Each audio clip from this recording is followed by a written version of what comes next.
Today, we're digging into the incredible case of a woman named Mary Smith. It's a story about healing, sure, but it's also a story that asks a pretty profound question about the simple but transformative power of just being heard. So, this is the question at the heart of it all. How do you cure someone who has been deemed incurably insane? For a really long time, the answer was, well, you don't. But this case, Mary's case, it completely turns that assumption on its head. And this is her. This is Mary Smith. By 1942, she'd already been in a state hospital for 6 years. That's when a board of psychiatrists made it official. It was a unanimous verdict. Her case was completely hopeless. You'd think her fate was sealed, right? So, how did she even get here? To really get it, we need to rewind a bit. Let's go back to the beginning of Mary's time in the system and see the world that had totally given up on her.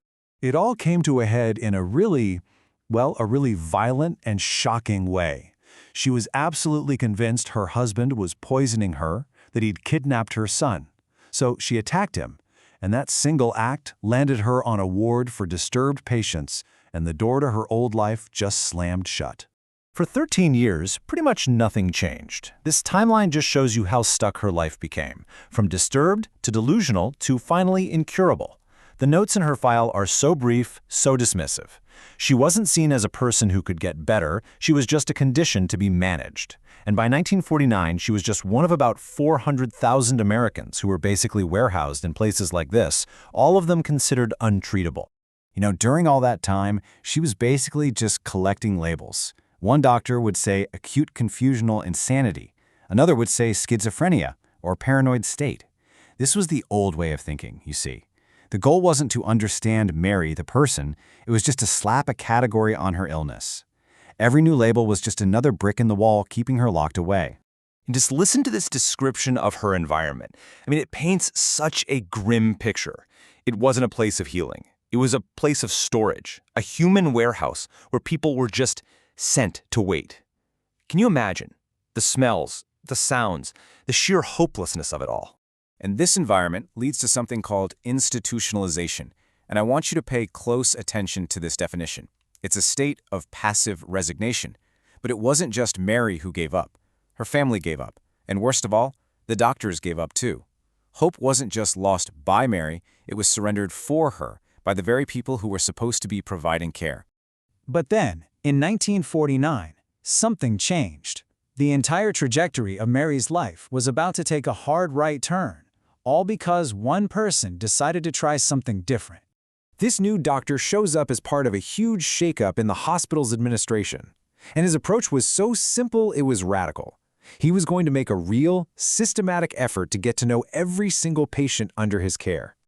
And this right here, this was the crucial first step. See, Mary was known for going on these angry rants, telling the same story over and over about her son.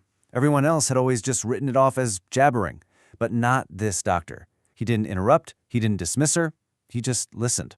But listening was just the key that unlocked the door. What came next was action. He actually took her stories seriously.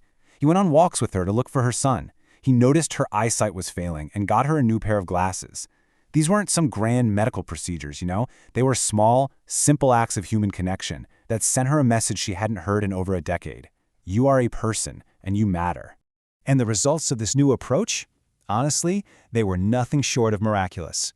It wasn't just a small improvement, it was a complete transformation. Just look at this progression.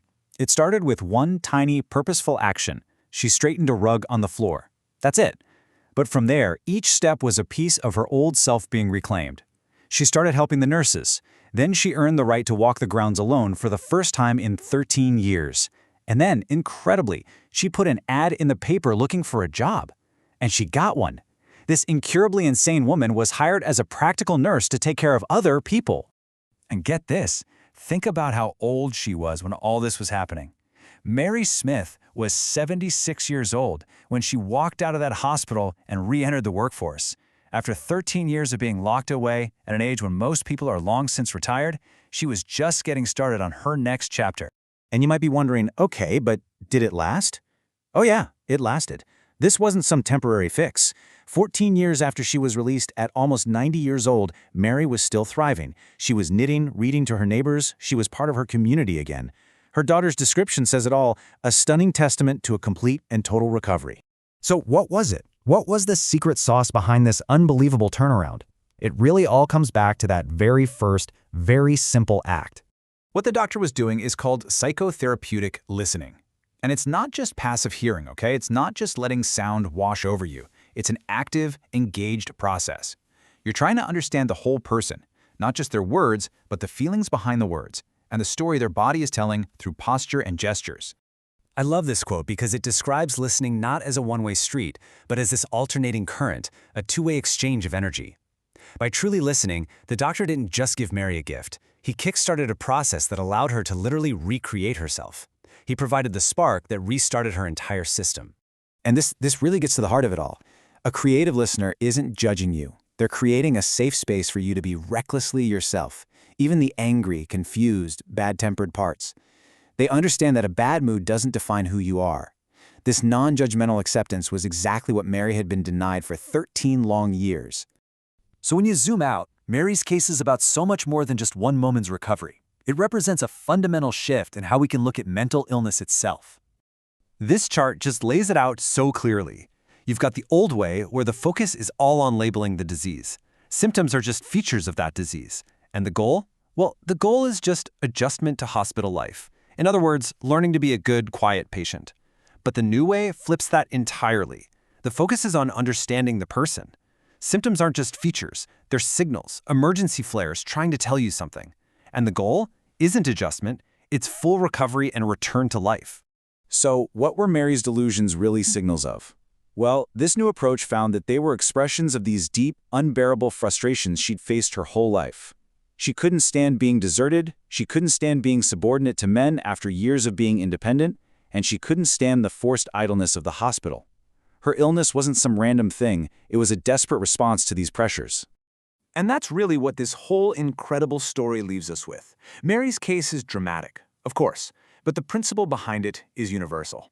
It forces us to ask ourselves, in our own lives, in our own communities, who have we written off? Who have we decided is incurable or unreachable or just not worth the effort? Who are we overlooking simply because we've stopped truly listening?